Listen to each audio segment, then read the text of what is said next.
Hey everyone, it's Ron Johnson, and this is the Ron Johnson Show on Locked On Sports Minnesota. I'm excited about today's show because the Vikings finally have the 53-man roster, but there were still a lot of moves that happened.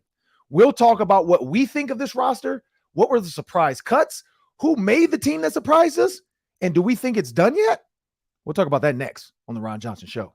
Locked On Sports Minnesota podcast.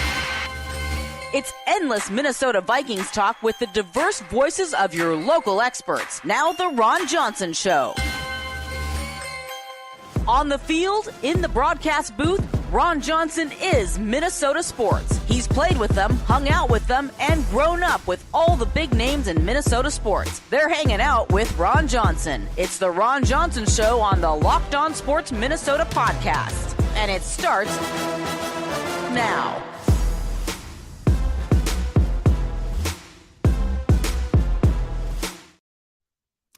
Boom, boom, boom, boom, boom. I don't know about you, but that music always gets me going every morning. But I'm Ron Johnson. This is the Ron Johnson Show on Locked On Sports Minnesota. We want to thank everybody on YouTube, those on SiriusXM, all of our partners on Roku and Amazon Fire. We thank you guys for watching the show and downloading, subscribing. Those on YouTube, please make sure you subscribe. Just need the email address. It's free. Also, the SXM app, it's free as well for most subscribers. Well, today's show, we have to talk about the 53-man roster. When you think about the Minnesota Vikings 53-man roster, it's solidified with some gray area because there's still some moves that happened already within the last 24 hours.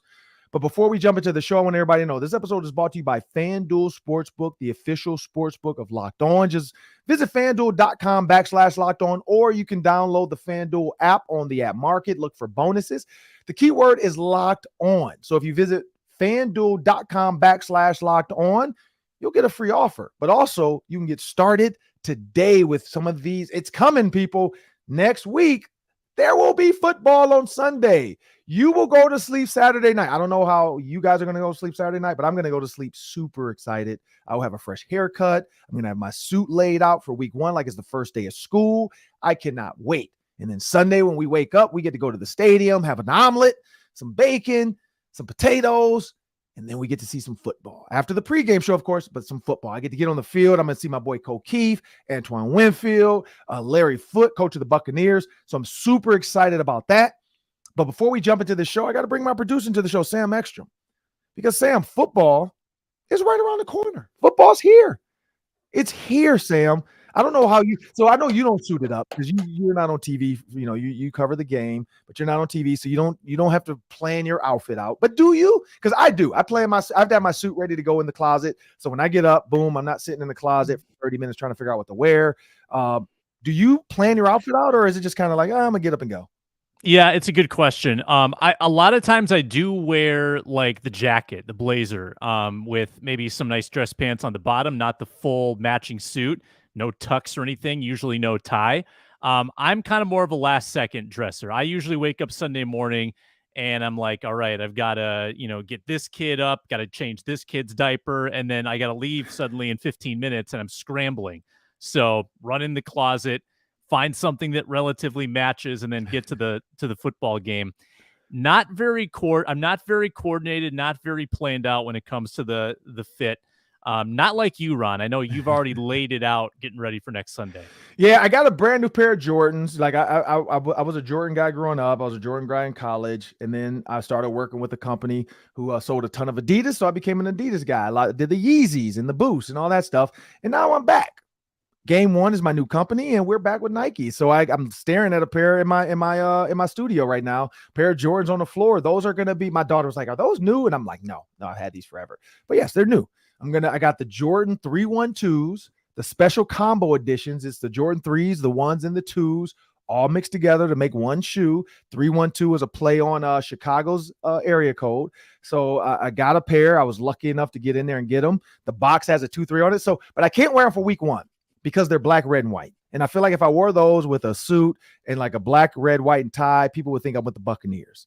So I'm not going to do it for week one. I might do it for the third, because who's the next home game after that? Los Angeles Chargers. Yeah, so I can do it for the Chargers. Chargers are blue, so I can go red, white. So I'm going to do it for the Chargers game. For the Buccaneers game, I don't know if I'm going to do purple. I'm debating if I don't want to look like a homer, but I kind of do want to support in the first game and like wear the purple shirt and tie. The Vikings gave me a tie as well.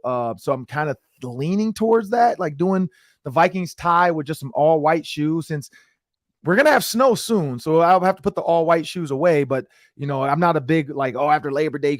So I'm going to wear the all white shoes probably with maybe a white shirt. I think I talked myself into it.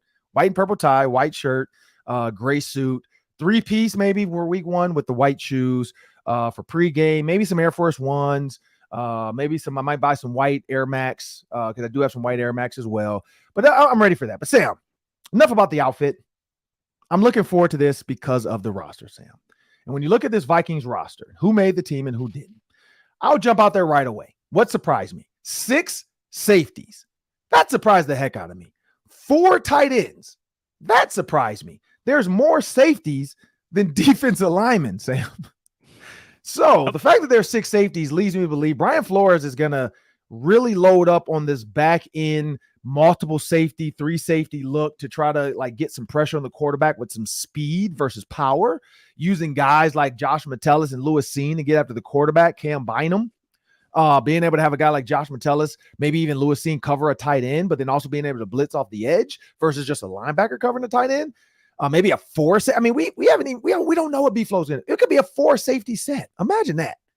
You go 6 DBs, but 4 of them are safeties because they can play linebacker, and you can have one take on the run in Lewis Cine. You can have one cover in Josh Metellus. You can have one blitz in Lewis Cine or Josh Metellus, and the other one cover or support the run.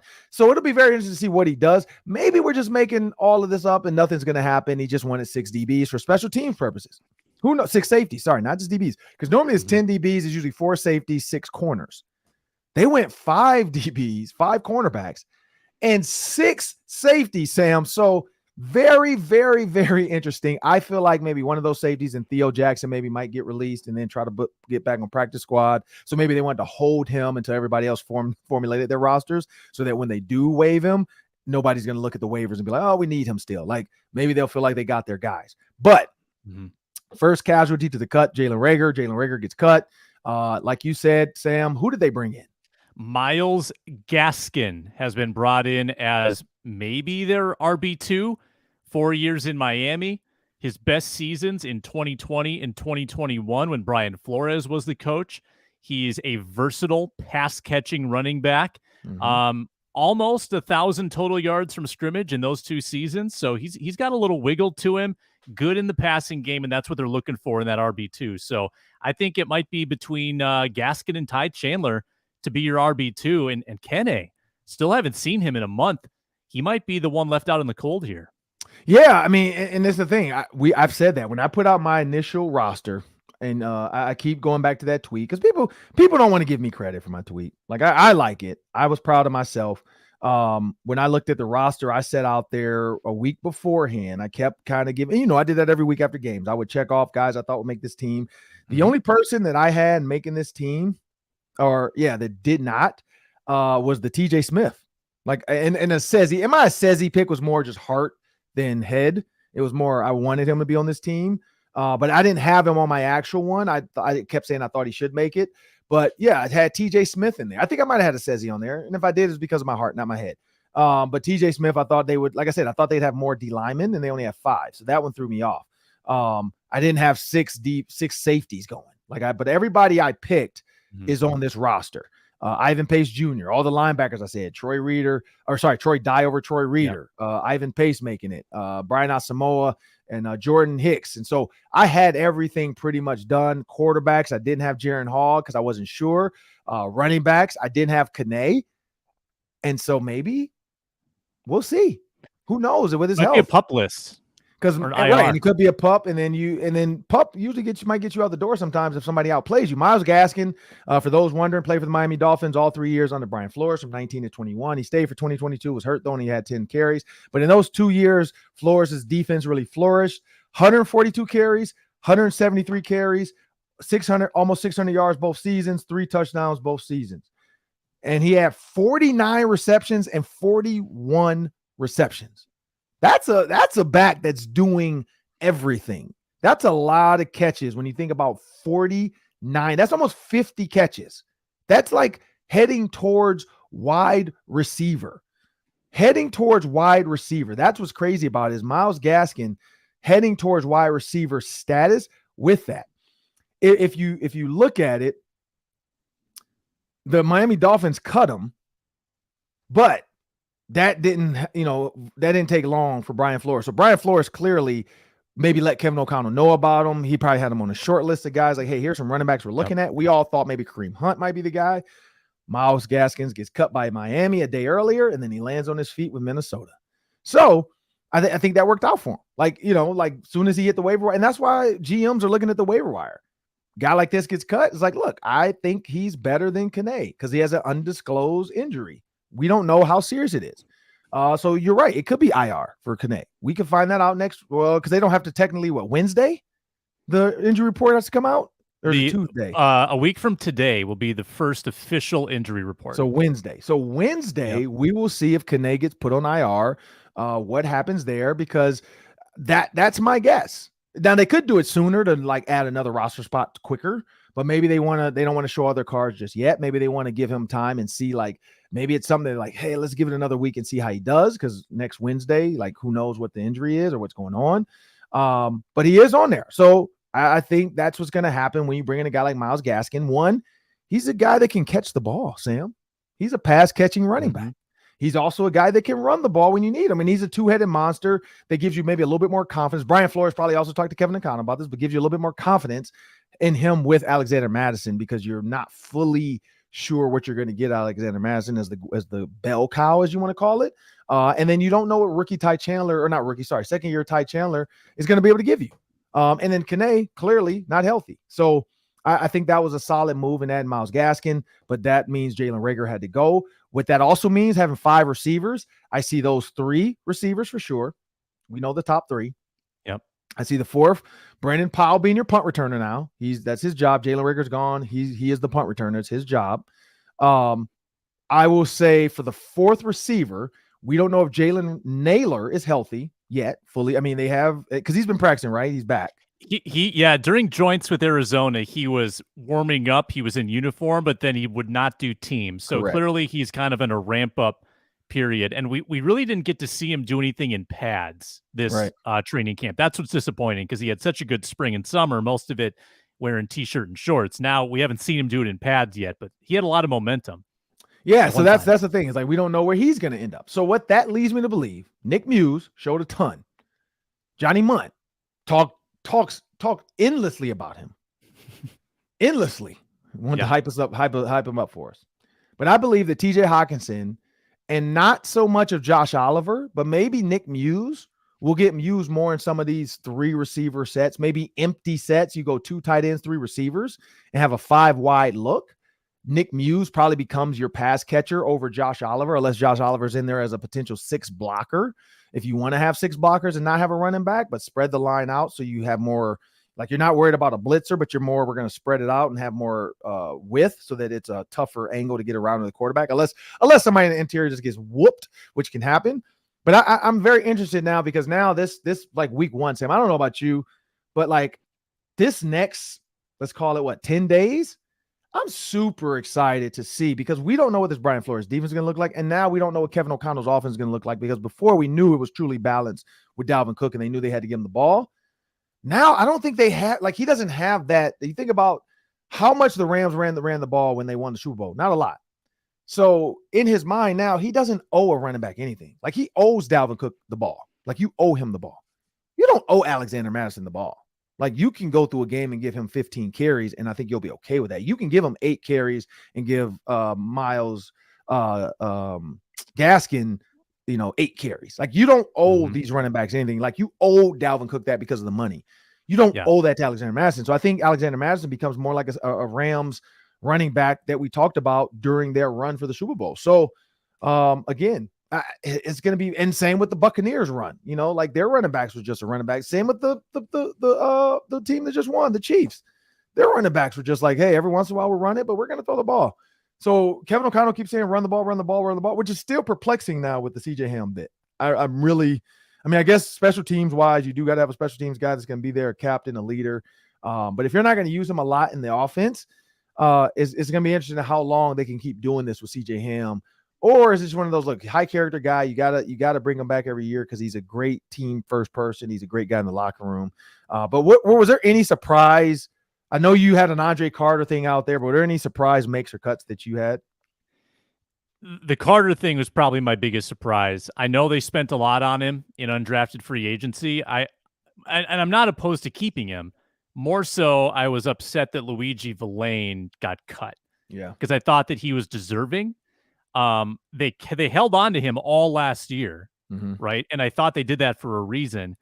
And Ron, you've got Davenport, pending free agent. Daniil Hunter, pending free agent. DJ Wanham, pending free agent. So you're going to need to restock this defensive end or edge rusher group. And I thought Villain had a really good preseason. So that disappointed me.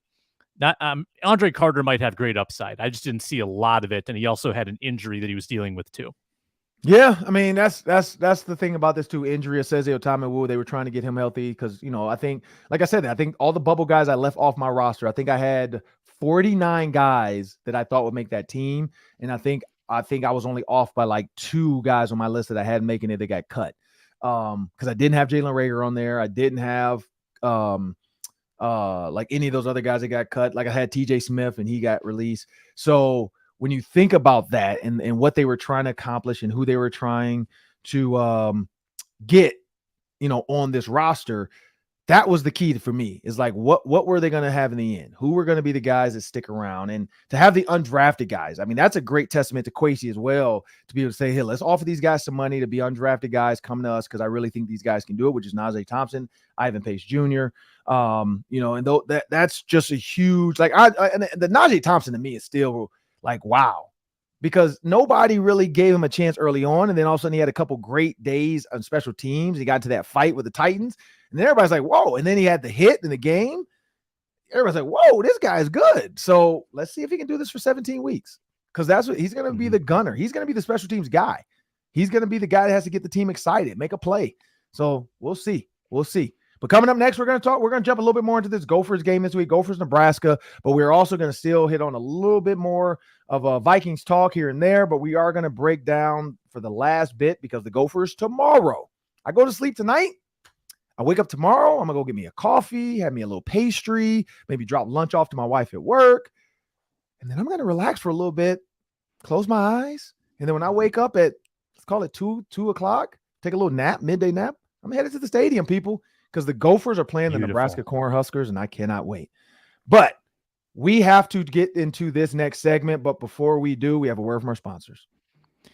FanDuel and FanDuel Sportsbook are offering you some great deals right now. It's America's #1 sportsbook for a reason, folks, because they always have wonderful promotions for new customers like this one. New customers, bet $5. That's all it takes. $5. You are given $200 in bonus bets. No questions asked. Free money into your account. All customers, not just new customers, all customers bet $5, get $100 off the new NFL Sunday ticket. Watch every single game. You're not in Minnesota, want to watch the Vikings? $5, $100 off your Sunday ticket, which is now on YouTube or YouTube TV. They've moved over there. That's their new home. So easy. Watch it on your device or your tablet, whatever it might be, wherever you get YouTube. You can watch NFL Sunday Ticket. That's the promotion going on right now at FanDuel.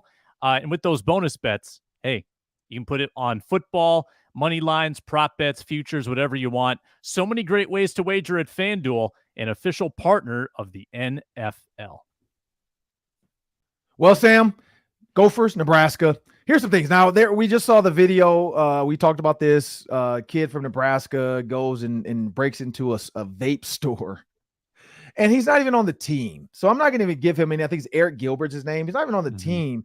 And he was awaiting eligibility. He's done now. Like, after you get arrested for stealing vapes and breaking windows, like, bro, you're done. Like, even if you are eligible, they're going to say, never mind, we're good. We're going to pass. Appreciate you coming. Have a great week. This guy's an idiot. So I hope that doesn't reflect on anything within that program, the culture. The good thing is, honestly, there's been none of that talk in Minnesota. But when you look at this game, I just was on with Jay Foreman yesterday with his show in the Nebraska radio station on like ESPN 720 or something like that. And as I looked at this, both sides of the tape, the Gophers are on a 4-game winning streak versus Nebraska. Great. Like, that's the great thing about this. This whole thing has been like the Scott Frost era. I tell this every time I can because I said that on the show. I said, man, I'm really going to miss Scott Frost. Scott Frost was the best thing that ever happened to the Gophers because Jay Ford was like, I was wondering where you were going with that. I'm like, yeah, like, it's a joke. I miss Scott Frost. But he was like, we beat them 4 times. We're on a 4-game winning streak versus Scott Frost in the Nebraska Cornhuskers. Now with this Matt Rule thing, like, early on, even watching the videos, I don't know if you've seen the video, but he's talking to redshirt freshmen and guys that might redshirt, and he brings up like his athletic director. No, his guy's athletic director at Nebraska was a first-round draft pick. Some of the other guys were second-round, fifth-round draft picks on his staff, and he had each of them talk about like whether they redshirted or whether they didn't, and it didn't matter. A first-round draft pick redshirted. A guy that was drafted in the 4th round didn't. Like, it doesn't matter. I didn't redshirt, and I got drafted in the 4th round, so it doesn't really matter. But what he's trying to do now is set a culture of like, you don't need to transfer just because you're not going to play as a freshman. And so Matt Rule's already trying to lay the groundwork for these young men because he knows what's going to happen. He knows Oregon is going to hit the Big Ten and UCLA and USC, and all these kids are going to be looking at the shiny new toy. And Washington even, that becomes a destination for Midwest kids because they're like, oh, I get to play Michigan, Ohio State, Wisconsin, Iowa, and I can still go to Washington? Okay, sure. And so when you think about that, like, Matt Rule is trying to set this precedent of you don't need to leave my program of Nebraska just to play. Like, sit it out a year, learn, improve. How can you get better as a redshirt? What do you need to do? And so even early on now, watching his culture being set, I'm like, man, this guy's different. Because Scott Frost didn't come in doing that. Scott Frost came in saying, I'm bringing the black shirts back. Here's what we did in the 80s, in the 90s. We're going to do that again. That doesn't work with these kids. You got to reach them at their level and figure out how to connect with them. Half those kids have no idea who Tommy Frazier was. That's the problem. And maybe more than half had no idea who Tommy Frazier was. So you can't talk about the black shirts and Lawrence Phillips. And, unless you were a Nebraska kid growing up, you probably don't know Lawrence Phillips or Tommy Frazier. And so that's what's crazy about Scott Frost trying to do that. That's like PJ Fleck coming in saying, hey, we're all going to be like Carl Eller. And they're like, wait, what? Or not Carl, Bobby, was it Bobby Bell? We're all going to be like, wait, did Carl Eller play for the Gophers? I think he did. I think he did too. Nobody ever talks about him with the Gophers. It's always Vikings. But yeah, Carl Eller, Bobby Bell. Like, you can't come in talking about that. You can't even come in and talk about Darryl Thompson, really.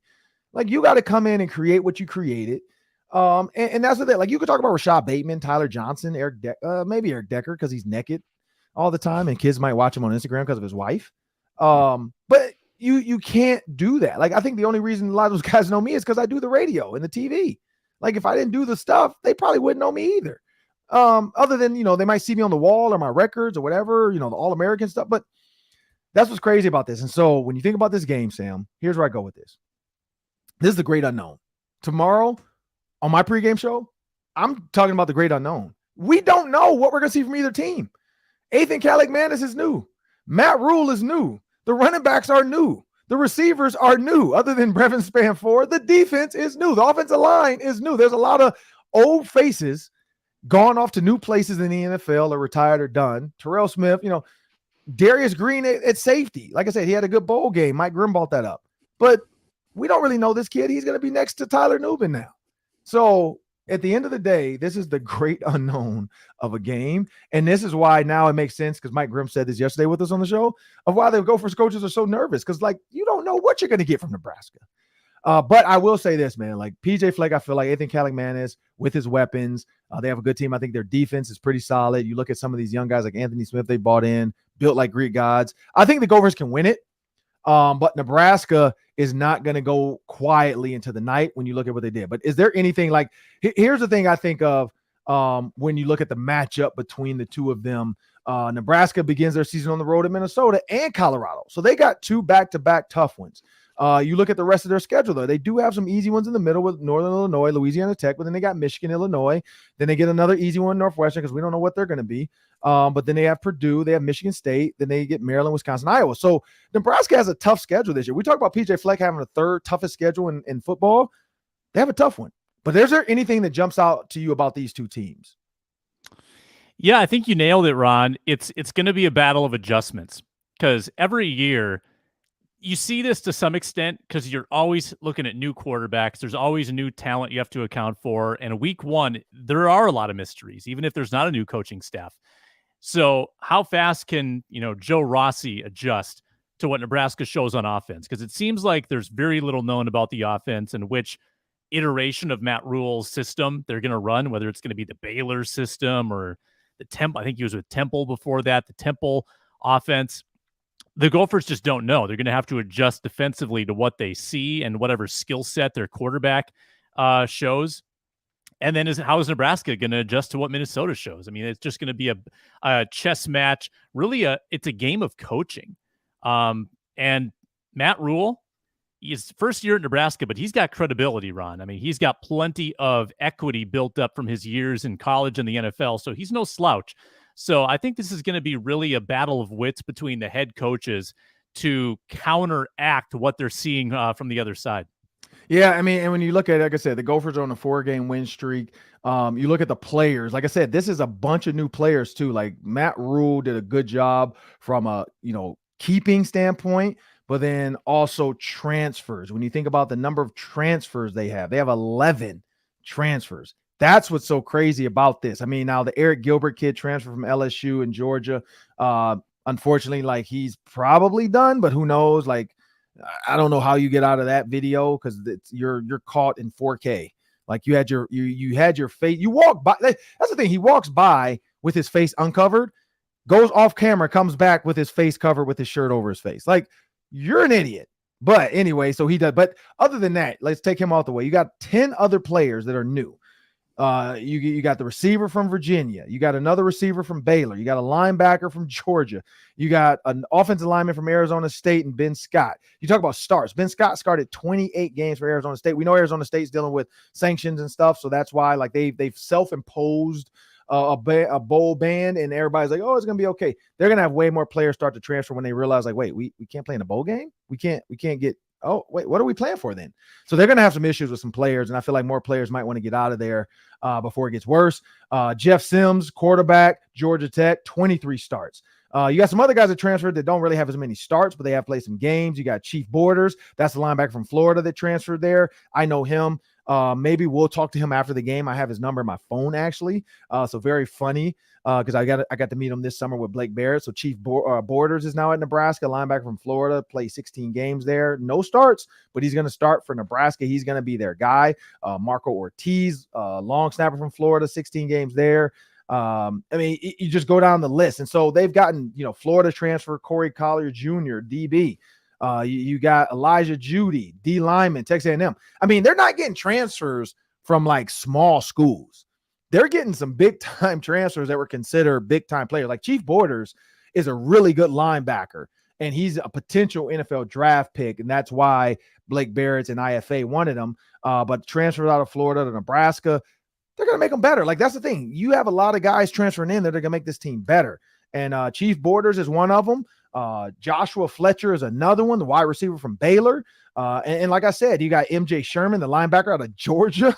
And then you got Ben Scott, the offensive lineman out of Arizona State. Like they got guys. And that's the unknown. You don't know how good these guys are going to be. But that's just one way to look at it, Sam. There's a lot of transfers. There's a lot of guys coming in. Jeff Sims. Here's the thing. You transfer in active FBS QBs with 4,000 passing yards and 1,000 running yards. He's on the list. He's a dual threat guy, and he's done nothing for Nebraska, but he's on the list as a dual threat guy. Like, come on now. Out of Georgia Tech, like you automatically transfer in and you get a dual threat quarterback right away. So that's something that PJ Fleck has never, I mean, they've had that in Nebraska, but that's now you got to deal with Jeff Sims out the gate, 4,400 yards, 1,100 yards on the ground. That's tough. Let's be real. Like Nebraska is a threat. Like we took Nebraska as a joke for a while under Scott Frost. It always felt like an easy win. This is not an easy win. If you just go to the quarterback alone, you put Jeff Sims ahead of Ethan Kaligmanis. Like if we were to do a tell of the tape, Nebraska gets the edge in quarterback. Like, and that's what's crazy. So, that's where you start. And we can maybe do a tell of the tape on the I might do a tail of the tape on the Thursday show tomorrow when I join in for a little bit, and maybe I'll have a little tail of the tape Nebraska versus the Gophers quick, and then maybe some Vikings roster stuff. But tail of the tape, just to throw one out there before we jump into the daily 3. That's 3 questions. It's going to talk about 30 seconds each. Tail of the tape goes to the quarterback for Nebraska. And only because we don't know what Athan can be, and this we know what Jeff Sims is. He's a true dual threat quarterback, 4,400 yards passing, 1,100 yards on the ground. That's gonna be tough. That's gonna be tough. And he enters the 2023 season as one of the 14 active quarterbacks with 4,000 career passing yards and 1,000 rushing. The other ones on that list, of course, you got like Bo Nix, 10,000 yards, which is crazy. You got Emory Jones in Cincinnati with 4,800 yards and 1,300 yards rushing. You got NC State's Brennan Armstrong. So you got some guys on this list that have just played a lot of football. That's the other part of this. He's played a lot of football. Where you have a guy like Bo Nix who's throwing 4,000 yards in a season, maybe going to try to get that Heisman. But again, I'm Ron Johnson. This is the Ron Johnson Show on Locked On Sports Minnesota. Coming up next, we got the Daily 3. That's 3 questions, 3 minutes each. Before we jump into that, SiriusXM is a proud partner with Locked On. The Twins host the Cleveland Guardians this afternoon at 12:10 p.m. Catch every pitch of the hometown broadcast with the SXM app. Just search Twins, and it's free for most subscribers. Well, now it's time for the Daily 3, Sam. 3 questions. Take about 30 seconds a day. Take it away. All right, Ron, let's start with this. One more question on this Vikings roster. Which position group do you think is the deepest now that we've seen the roster cuts? DBs. It's 11 of them. Like, DBs is the deepest. Now, I don't know if it's the most talented. I will say they're the deepest, though. Offensive line only has 8. Maybe they'll add one and cut a safety. But, I mean, when you have 6 safeties, you can't say it's not deep. Now, deep in skill is different. From a skill, like the deepest skill group, I'm going to say receiver. I think Justin Jefferson, KJ Osborne, Jordan Addison, Jalen Naylor, and Brandon Powell is a pretty loaded. And I would throw TJ Hawkinson, Johnny Munt, Josh Oliver in that. Pass catchers, I think the pass catchers are the most talented group. I'd say the DBs are the deepest group. Other than that, some of these positions are one injury away from just like, what do we have? The best thing that happened to the Minnesota Vikings is Ivan Pace Jr., and he's going to help out that linebacker group a big help.